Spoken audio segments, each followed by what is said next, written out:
Marami ang hindi makapaniwala at ginulat ang mundo sa viral tweet na ito ni Sir Snow. Ang tanong ay posible nga ba ito?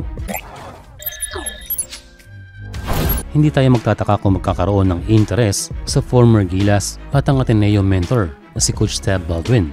Bilang isang veteranong coach at maraming success at sa ngayon na walang hinahawak ng national team ay hindi na dapat tayo magulat na si coach ay ma-offera ng ibang bansa. Sa katunayan ay matagal ng balita ito.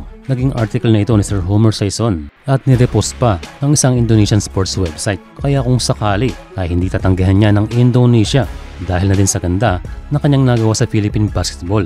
Pero depende na rin kung magkakasundo dahil hindi lamang Indonesia ang interesado, kasama pa ang dalawang oil countries. Noon ay hindi kayang tapatan ng Indonesia ang budget ni coach, pero dahil nahalongkat muli ang balita, siguro ay handa na ang Indo team na tapatan kung ano man ang kailangan. Sa ngayon, panahon na lamang magsasabi kung makakabalik ba sa Coach Tab sa Gilas. For now, maliit ang tsansa at hintayin na lang natin ang announcement ng SBP. Para sa mga nalilito na wala raw kay Soto para sa Hiroshima Dragonfly sa Japan B-League, nilinaw ng kanyang agent na ang kanyang kliyente ay babalik sa B-League at palipad na ng Japan next week. Ito ay nakumpirma ni Sir Alder Almo, isang New York-based sports writer ng NBA Philippines at Philstar. Sa tuloy ang kanyang pinirmahang kontrata ay naman ay walang ibang commitment itong si Kai sa ibang liga this season. And being back to B-League ay kailangan niya nang mapatunayan ngayon ang kanyang sarili, hindi mainly sa opensa kundi sa depensa. Given ang kanyang mga tools offensively pero maraming tumitingin sa kanyang depensa.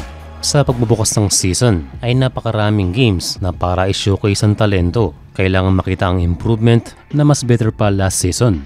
Sa kanyang unang short contract sa B-League ay nag-a-average si Kai ng 9.5 points, 6.4 rebounds at 1.4 blocks.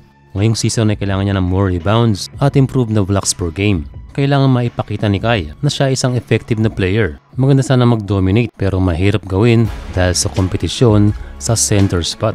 Speaking of competition, alam naman natin na maglalaro si AJ Edu sa B-League at same position kay Kai Soto. Kaya hindi talaga maiiwasan na magharap ang dalawa.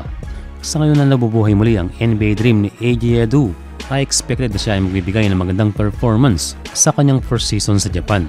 Naging preview ang FIBA World Cup sa skills na kayang maibigay ni AJ. Well, nandoon ang husay sa ating kababayan. Kaya hindi na makakasama sa Asian Games itong si AJ at iba pa dahil kailangan nilang mag-ensayo at ma-develop ang chemistry sa kanilang mga B-League teams. Base sa schedule ng B-League, sa April pa maghaharap ang team ni Kai at ni AJ.